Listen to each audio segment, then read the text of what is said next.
በስመ አብ ወወልድ ወመንፈስ ቅዱስ አሐዱ አምላክ አሜን። ቅዱስ ዑራኤል። ዑራኤል ማለት የብርሃን ጌታ፣ የጥበብ ምንጭ ማለት ነው። የሊቀ መላእክት ቅዱስ ዑራኤል ዓመታዊ ክብረ በዓል ሐምሌ 22 ቀን ሲከበር ስለ እርሱ ማንነት፣ ተግባራትና ከበዓሉ የምናገኘውን በረከት እንመለከታለን። ዑራኤል የሚለው ስም ኡር እና ኤል ከሚሉ ሁለት ቃላት የተመሰረተ ሲሆን ትርጉሙም የብርሃን ጌታ ወይም የአምላክ ብርሃን ማለት ነው። ይህ ስያሜ የመልአኩን ምንነትና ተልእኮ በሚገባ ይገልጻል። ቅዱስ ዑራኤል ከሰባቱ ሊቃነ መላእክት አንዱ ሲሆን ከፍጥረት ዓለም ጀምሮ በመብረቅና በነጎድጓድ ላይ የተሾመ መልአክ ነው። የቅዱስ ዑራኤል ታላላቅ ተልእኮዎች። ቅዱስ ዑራኤል በእግዚአብሔር ፈቃድ በርካታ ታላላቅና ወሳኝ ተልእኮዎችን ያከናውናል። ከነዚህም መካከል የመብረቅና የነጎድጓድ አስተዳዳሪነት። እግዚአብሔር ቅዱስ ዑራኤልን በመባረቅትና በነጎድጓድ ላይ ሾሞታል። ሄኖክ ምዕራፍ 6 ቁጥር 2 ላይ። ይህ ማለት መባረቅት ለጥጋብና ለበረከት እንዲበሩ፣ ነጎድጓድም ለሰላም እንዲሆን ያሰማራል ማለት ነው። የሰማያዊ ዕውቀት ገላጭ። ምስጢረ ሰማይና ዕውቀትን ሁሉ ለነቢዩ ሄኖክ የገለጸለት እርሱ ነው። የፀሐይን፣ የጨረቃን፣ የከዋክብትንና የሰማይ ሰራዊትን ብርሃንን የሚመራው ይኸው መልአክ መሆኑ ለሄኖክ ነግሮታል። ሄኖክ 28 ቁጥር 13 ላይ። በግብጽ ስደት መሪ። ቅድስት ድንግል ማርያም ከልጇ ከአምላካችን ከኢየሱስ ክርስቶስ ጋር ወደ ግብጽ ስትሰደድ መንገድ የመራ እንዲሁም ወደ ኢትዮጵያ የመጡት በቅዱስ ዑራኤል መሪነት ነው። በተጨማሪም እመቤታችን ከተወደደ ልጇ ጋር በደመና ጭኖ መላ ኢትዮጵያን ያስጎበኘው እርሱ ነው። የክርስቶስ ደም ተቀባይ። ኢየሱስ ክርስቶስ ለዓለም ቤዛ ሆኖ በተሰቀለ ጊዜ ክቡር ደሙን በብርሃን ጽዋ ተቀብሎ በብርሃን መነሳንስ በብርሃን ረጪ በዓለም ላይ የረጨው ቅዱስ ዑራኤል ነው። ይህ ክቡር ደም ባረፈበት ቦታ ሁሉ ቅድስት ቤተክርስቲያን እንደምትሰራ ቃል ኪዳን ተሰጥቷታል። የጥበብ ምንጭ። ዕውቀት ለተሰወረባቸው ሰዎች ጽዋ ጥበብን ያጠጣል። ለነቢዩ ዕዝራ ሱቱኤል ጽዋ ጥበብን አጠጥቶ ሰማያዊውን ምስጢር የገለጸለት እርሱ ነው። በተመሳሳይም ኢትዮጵያዊው ሊቅ አባ ጊዮርጊስ ዘጋስጫ በርካታ ቅዱሳት መጻሕፍትን እንዲደርሱ ያገዘ የረዳና የዕውቀት ጽዋን ያጠጣ መልአክ ነው። አባ ጊዮርጊስ ዘጋስጫ እጅግ ብዙ ድርሰቶችን የደረሱት በመልአኩ በቅዱስ ዑራኤል ተራዳኢነት ነው። የገዳማት መስራች። በቅዱስ ዑራኤል መሪነት በቅድስት ሀገር ኢትዮጵያ የተመሰረቱ በርካታ ቅዱሳት ገዳማት አሉ። የቅዱስ ዑራኤል ድርሳን በሀገራችን ያሉት የከበሩ ቅዱሳት ገዳማትና ቅዱሳን ነገስታትን ሳይጠቅስ አያልፍም። የቅዱስ ዑራኤል ዓመታዊ በዓላት። የሊቀ መላእክት የቅዱስ ዑራኤል ዓመታዊ ክብረ በዓላት የሚከበሩባቸው ቀናት የሚከተሉት ናቸው። ጥር 22 በዓለ ሲመቱ።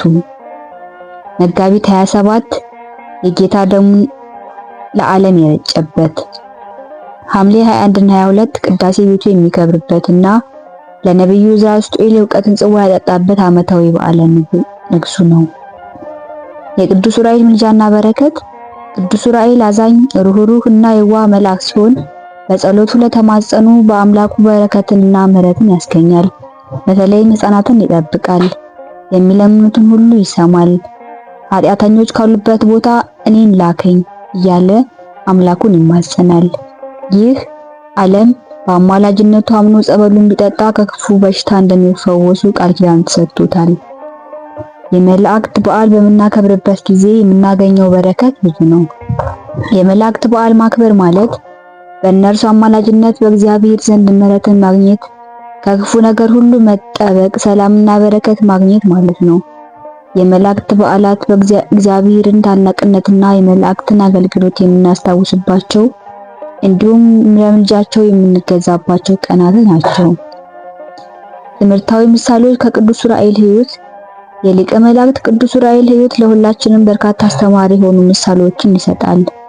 የጥበብ ፍለጋና ትጋት። ቅዱስ ዑራኤል ለነቢዩ ዕዝራና ለአባ ጊዮርጊስ ዘጋስጫ ጽዋ ጥበብን በማጠጣት ዕውቀትን እንዲያገኙ ረድቷቸዋል። ይህ የሚያሳየው ዕውቀትንና ጥበብን ለመፈለግ ጥረት ማድረግ አስፈላጊ መሆኑን ነው። እኛም እንደ ዕዝራ እና አባ ጊዮርጊስ ዕውቀትን ለመሻት ብንተጋ የእግዚአብሔር ረድኤትና የመላእክት ምልጃ ከኛ ጋር ይሆናል።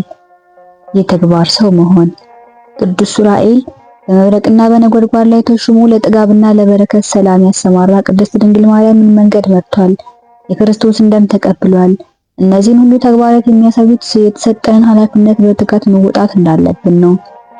በዕለት ተዕለት ሕይወታችን የምንሰራው እያንዳንዱ መልካም ተግባር ምንም ያህል ትንሽ ቢመስልም ታላቅ በረከት ያመጣል። የምልጃ ኃይልና ፍቅር አገልግሎት ቅዱስ ዑራኤል አዛኝና ርኅሩህ መልአክ እንደሆነ ተገልጿል። ኃጢአተኞች ባሉበት ቦታ እኔን ላከኝ እያለ አምላኩን ይማጸናል። ይህ የሚያስተምረን ለሌሎች ምልጃ ማድረግና በፍቅር ማገልገል ያለብን መሆኑን ነው። የጎረቤቶቻችን፣ የቤተሰቦቻችንና የመላው ዓለም ድነትን በመጸለይ እኛም እንደ ቅዱስ ዑራኤል የአገልግሎትና የፍቅር አካል እንሆናለን። በፍጥረት የሰው ልጅ የላቀ ክብር ነበረው፣ በአርአያ እግዚአብሔር ተፈጥሯልና። እግዚአብሔር ማንነታችንን እንዳንረሳ እርሱ ማስተዋሉን ይስጠን። የሊቀ መላእክት የቅዱስ ዑራኤል ምልጃ ሀገራችንን፣ ሕዝቦቿን ጠብቅልን፣ ክፉን ያርቅልን። አሜን። ቅዱስ ዑራኤል አማላጅነት አይለየን። ለግሪክ ሰዎችና ላልተማሩ ለጥበበኞችና ለማያስተውሉ ዕዳ አለብኝ። በወንጌል አላፍርምና አስቀድሞ ለአይሁዳዊ ደግሞ ለግሪክ ሰው ለሚያምኑ ሁሉ እግዚአብሔር ኃይል ለማዳን ነውና ጻድቅ በእምነት ይኖራል ተብሎ እንደተጻፈ የእግዚአብሔር ጻድቅ ከእምነት ወደ እምነት በእርሱ ይገለጣልና።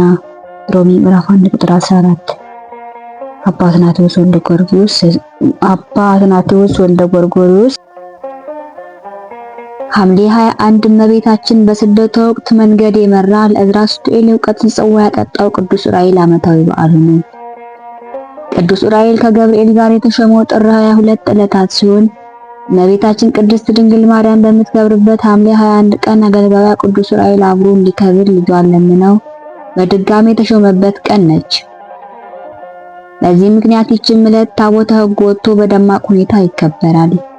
በድርሳነ ዑራኤል ላይ እንደተጻፈው ሊቀ መላእክት ቅዱስ ዑራኤል በጣም ርኅሩህ፣ ከአንደበቱ ምስጋና የማይለይ እግዚአብሔር የኃይሉ መልእክተኛ፣ ልመናው የማያቋርጥ ትጉህና የማይንቀላፋ ጸሎት ከአፉ የማይለይ በእግዚአብሔር ዘንድ ሰውን በማማለድ ሌሊትና ቀን የሚተጋ መልአክ ነው። በተለይ ጌታችን መድኃኒታችን ኢየሱስ ክርስቶስ ከመላእክት፣ ከነቢያት፣ ከቅዱሳንና ከሰማዕታት ሁሉ በላይ አድርጎ የፈጠራትና ያከበራት እናት ድንግል ማርያም ነች። ይህችን የተመረጠች ቅድስት ድንግል ማርያም ከልደቷ እስከ ሞቷ ሳይለይ እንዲያገለግላትና እንዲጠብቃት ክብር የሰጠው ለሊቀ መላእክት ቅዱስ ዑራኤል ነው። ቅድስት ድንግል ማርያም ሕፃኑን ልጇን መድኃኒታችን ኢየሱስ ክርስቶስን ይዛ ዮሴፍንና ሶሎሜን አስከትላ ከግብጽ ወደ ኢትዮጵያ ስትመጣ በደመና ላይ በተጫነ ብሩህ ሰረገላ ላይ ጭኖ ያመጣቸው ቅዱስ ዑራኤል ነው። ሄሮድስን ቀስፎ ከገደለው በኋላ ወደ ግብጽ ከዚያም ወደ ኢየሩሳሌም ስትመለስ በደመና ላይ በተጫነ ብሩህ ሰረገላ ያጓጓዛቸው ሊቀ መላእክት ቅዱስ ዑራኤል ነው። ለዚህ ሁሉ ምክንያት ቅድስት ድንግል ማርያም አገልጋዩዋ ሊቀ መላእክት ቅዱስ ዑራኤልን በጣም ስለምትወደው መድኃኒታችን ኢየሱስ ክርስቶስ እናቱ በምትከብርበት በሐምሌ 21 ቀን ሊቀ መላእክት ቅዱስ ዑራኤል እንደገና ሾሙ። የቅድስት ድንግል ማርያምና የሊቀ መላእክት ቅዱስ ዑራኤል በዓል አብሮ እንዲከበር በማድረግ ከፍ ያለ ክብር ሰጥቶታል። ድርሳነ ዑራኤል።